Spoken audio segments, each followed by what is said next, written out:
2014 সালের 8 মার্চ গভীর রাত, আকাশে মৃদু হাওয়া বইছে, কিন্তু এক অদৃশ্য রহস্য যেন বিরাজমান। কুয়ালালামপুর বিমানবন্দরে রানওয়ে থেকে উড়ার প্রস্তুতি নিচ্ছে মালয়েশিয়ান এয়ারলাইন্স MH370 বিমানটি। গন্তব্য চীনের বেজিং। এটি ছিল সাধারণ একটি যাত্রা, যেখানে 239 জন যাত্রী ও ক্রু মেম্বার ছিল, কিন্তু কেউ জানতো না যে এই সাধারণ যাত্রাটি পরিণত হতে যাচ্ছে এক অমীমাংস রহস্যে।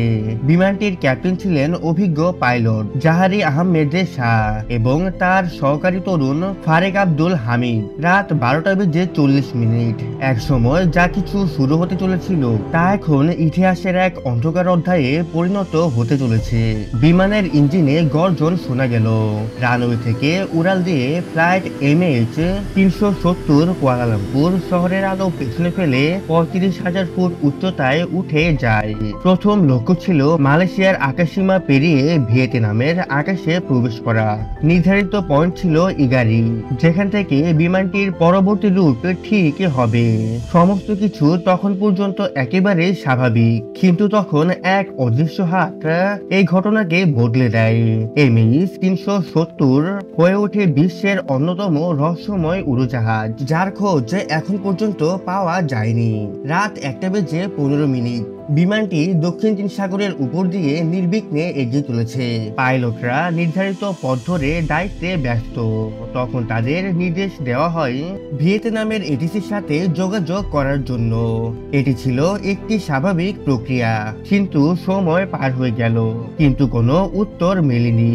ভিয়েতনামের এটিসি প্রথমে অপেক্ষা করে, তারপর যখন সাড়া পাওয়া গেল না, তখন বিষয়টি আরো অস্বাভাবিক হয়ে ওঠে। ইগারি পয়েন্ট অতিক্রম করার পর হঠাৎ করে বিমানটি রাডার থেকে অদৃশ্য হয়ে যায়। এত আধুনিক একটি উড়োজাহাজ রাডার থেকে নিখোঁজ হওয়া একেবারে অস্বাভাবিক ছিল। প্রথমে এটিসি মনে করেছিল যে কোনো যান্ত্রিক ত্রুটির কারণে পাইলটরা যোগাযোগ করতে ব্যর্থ হয়েছেন, কিন্তু তারপর যখন ট্রান্সপন্ডারও বন্ধ হয়ে যায়, তখন পরিস্থিতি আরো রহস্যময় হয়ে ওঠে। ট্রান্সপন্ডার হলো এমন একটি ডিভাইস যা বিমানটির অবস্থান, গতি ও উচ্চতার তথ্য পাঠায়। এটি বন্ধ হয়ে গেলে বিমানটির অবস্থা রাডারে শনাক্ত করা অসম্ভব হয়ে যায়। এই অবস্থায় ভিয়েতনামের এটিসি মালয়েশিয়ার এটিসির সঙ্গে যোগাযোগ করে এবং দুই পক্ষই বিভ্রান্ত হয়ে পড়ে। প্রশ্ন, এই বিমানটি কোথায় গেল? পরিস্থিতি আরো জটিল হয়ে ওঠে।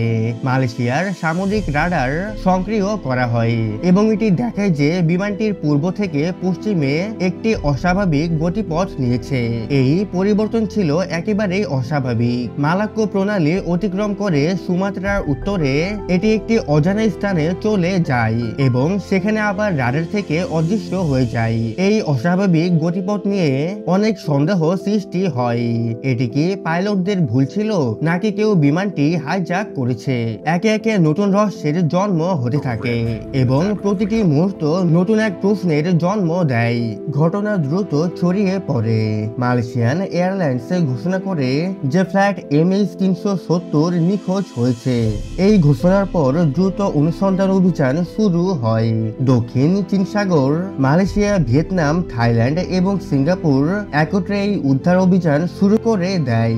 ড্রোন, জাহাজ, সাবমেরিন এবং স্যাটেলাইট ব্যবহার করে ব্যাপক অনুসন্ধান চালানো হয়, কিন্তু বিমানের কোনো চিহ্ন পাওয়া যায়নি।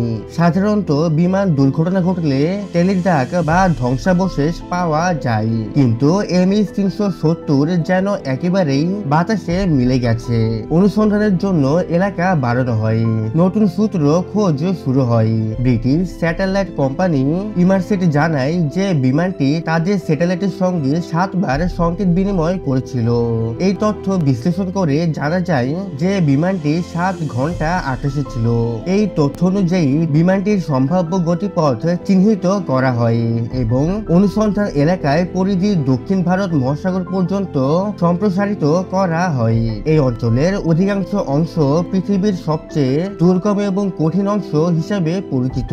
2015 সালে রিউনিয়ন আইল্যান্ডের কাছাকাছি একটি ধ্বংসাবশেষ পাওয়া যায়। এটি পরীক্ষা করে নিশ্চিত করা হয় যে এটি MH370 এর অংশ। এরপর আফ্রিকার পূর্ব উপকূলে আরো কিছু ধ্বংসাবশেষ পাওয়া যায়, যা নিশ্চিতভাবে প্রমাণ করে যে বিমানটি গভীর ভারত মহাসাগরে বিধ্বস্ত হয়েছিল।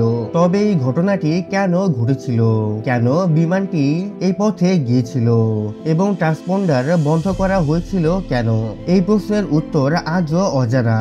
MH370-এর এই অদ্ভুত ঘটনা আধুনিক প্রযুক্তির সীমাবদ্ধতাকে চ্যালেঞ্জ করেছে। এটি প্রমাণ করেছে যে পৃথিবীতে এখনো অনেক এমন রহস্য রয়েছে যার উত্তর মানুষ জানে না। তবে এই ঘটনায় বিমান চলাচলের নিরাপত্তা বৃদ্ধির জন্য নতুন নীতিমালা এবং প্রযুক্তি উন্নয়নের পথ উন্মুক্ত হয়েছে।